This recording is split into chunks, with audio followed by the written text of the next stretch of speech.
Action. All right, so we are going to talk about our Smith remix that just came out.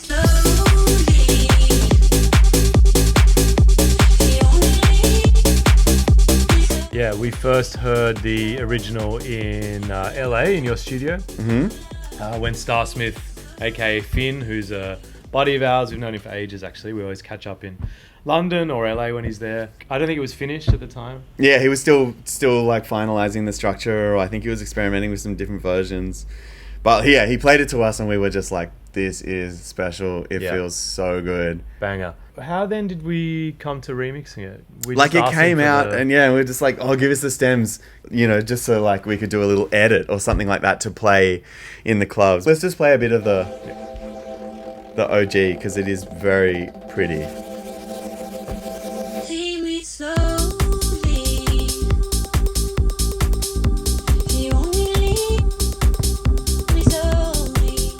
Beautiful like piano chords in there behind, which we used in the breakdown. Yeah. And sick vocal, obviously. Yeah. Yeah, the vocal, I don't know if we can talk about. Yeah, it's someone famous. It's someone famous, and it came to him in a WhatsApp voice note. So, but it sounds sick. I think it's something also like anything recorded through the phone always sounds cool and different. Yeah. And I'm sure he did something cool to the processing. Anyway. So yeah, I guess we, like Finn being the refined and cultured man that he is, made a very beautiful, elegant track. And we were like, let's make it hectic. Yeah. I think as well, like we had been playing pretty turbo since quarantine, really. Yeah. But we've just been going hard and hard and hard. We basically put a big donk on it.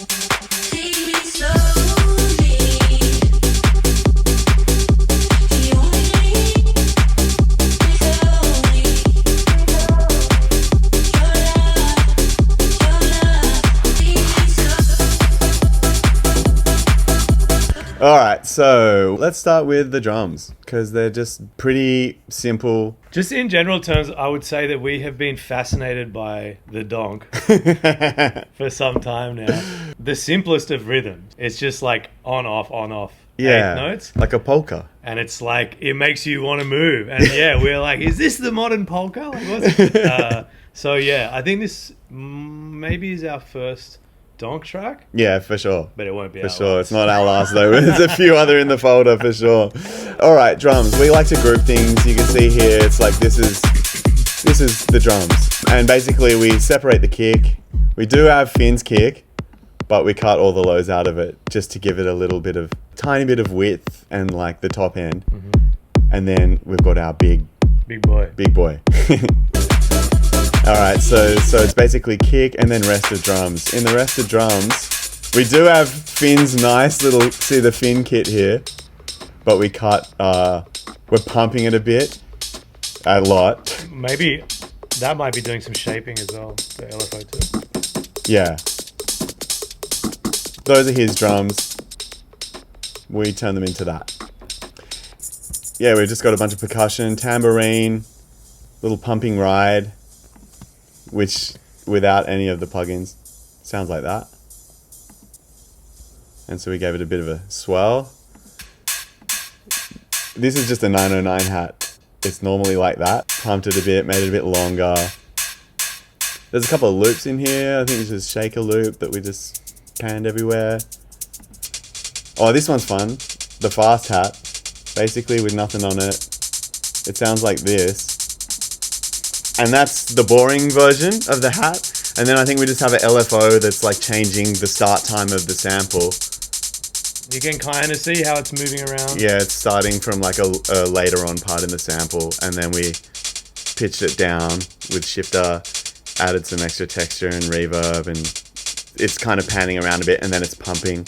That's something I would say we try and do a lot is like just have little micro variations in drums. Yeah, so it doesn't sound the same every hit. Yeah, and it's not the same, and the loops aren't always like coming on the same downbeat and stuff. Like the more variation in there, even if you don't really notice it when everything's in together, I think we believe in some way you feel that that it's more natural and more it's living. Yeah, it's alive. It's breathing. Yeah. Classic little house loop. So the snare build, we used just a boring sample like that, but we're kind of just automating up the classic bass clef easy washout, which I reckon has got to be the most used rack thing that is free that bass clef made like probably 10 years ago. Yeah. And I think every single producer uses this thing. It's in every one of our tracks. It's in our live show. Yeah, even. yeah. So thank you, bass clef. But it's basically just a little 808 sort of snare like that. But you can see here we're starting it off really short and snappy, and then we're letting it get longer as the build happens. We also use we're pitching it up as the build happens, and then we're putting it into that reverb. So it's kind of just like what's gonna make this bit feel like we're getting higher, we're ready.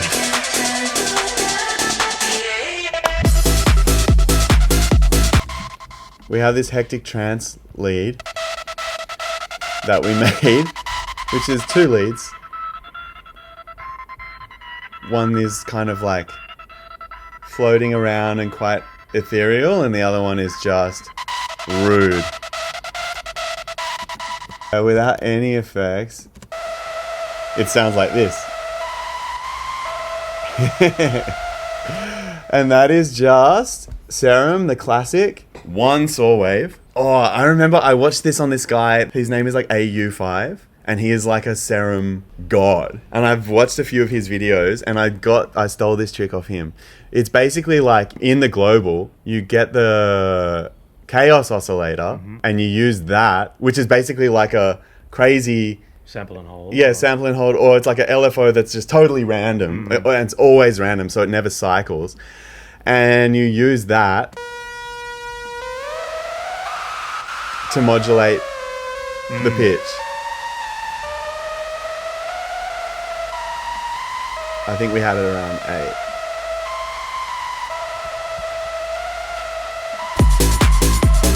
So that's basically the sound, and then to get that trance gate thing happening, let's see what's going on here. Prisma, that Finn put us onto this one. It's like a cool distortion.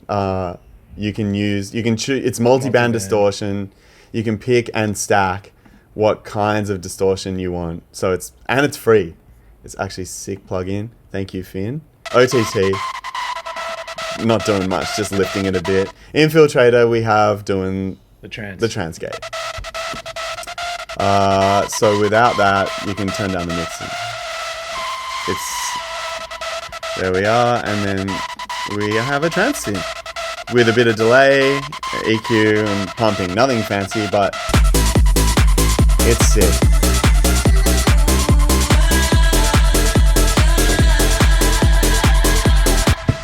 What next? The donk? Let's just do donk and drums. Layers.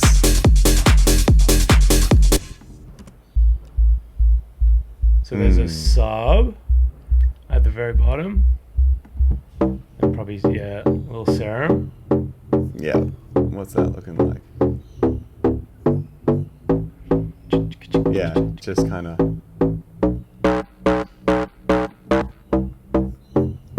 Classic. Well, I have some effects, obviously. Yeah. I love taking everything off and just like seeing how boring the sounds are. That's quite nice, actually. Yeah. Probably would have been nice like that. But see, yeah, that kind of sounds like shit.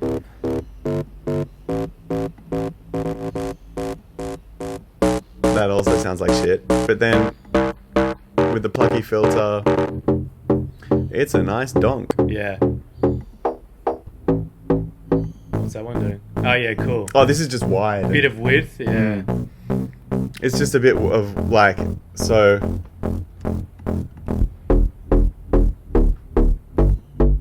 Without that one, it's just kind of all in the middle, really focused. Because there's not much going on, like there's just... It kind of does just sound like drums, bass, and vocal. Yeah. I mean, this part's got the lead, but like... There are chord layers and things in there that you don't really hear much of. Something kind of cool that we do a bit is like, if you can see at the end of the chain, there's actually a reverb on the bass that is sort of ducking, so it swells up in behind the this donk. here. Yeah. So there's 2 chains on, and this is on the whole bass group. On the whole group, yeah. So yeah. So yeah, we do this a little bit. It's kind of like it fills out the low mids, I guess. You can then control the rhythm of it with the side chain. Yeah. Get some kind of groove down there as well. Yeah. So you just can pumping it. Yeah, we're just pumping it. So you could probably play it with and without, and it's subtle, but like yeah. it's a vibe. So that's with it, and that's without it. Yeah. So it still sounds sick, but it's very dry, and then this kind of fills it out, and you get this kind of extra groove in there from the side chain. These wide chords, again, just serum.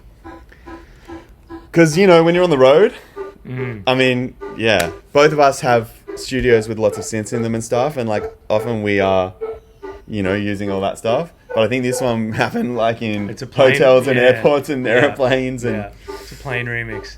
Yeah. But having said that, even the stuff we do in the studio, you'll find a lot of serum all over that, and some of the same stuff. All right, and the most fun thing about this tune, the breakdown, probably. Yeah. So we'll take you in there, and we'll just show you what we did.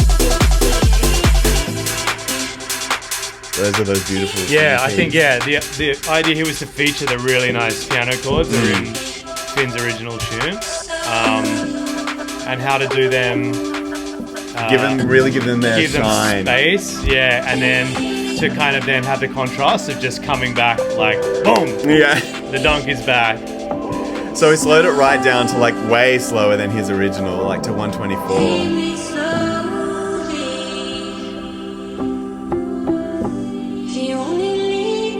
Lots of kind of granular vocal things going on here just in the background. Yeah, atmospheric stuff like reverbs. These are Finn's stems.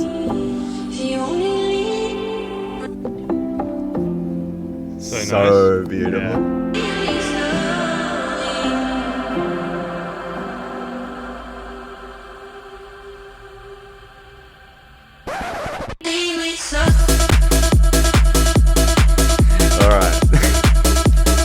And the vocal, we took his same like offbeat, but then we just made it way more hectic. I think this is his stem with, let me just turn all these effects off. This is from the original. And then we sort of turned it into, we just pumped it harder because everything else is so like loud, and we just kind of had to do that too. We had to jack it up. And then basically it's just offsetting. You can see how this waveform here, it's like, oh cool, we'll just put one earlier and one after.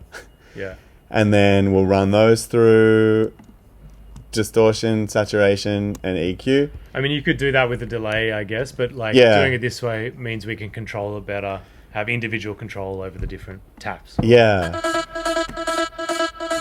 And they're also panning, and then you're getting the is the loudest. So you're getting this like kind of dynamic like thing that's sort of jumping out at you at the speakers. Which is like the essence of Donk. Emphasize the offbeat. Yeah.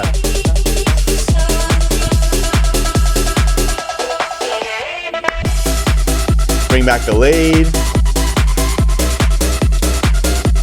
And then this is it really. We're kind of outro zone. Yeah.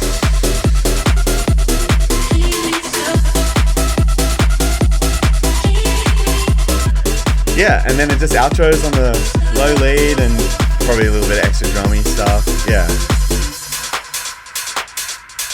And that's it. That's basically that's, for the DJs. Yeah. And producers. And so that's our breakdown. Yeah, that's it. you have any questions or want to know more about anything in particular, just let us know. We don't gatekeep. We're more than happy to share all our secrets. Yeah. The accumulation of our tiny knowledge pool. No, but seriously, or if you want us to break down other tracks, let us know. It's kind of fun for us to do this stuff. So, yeah.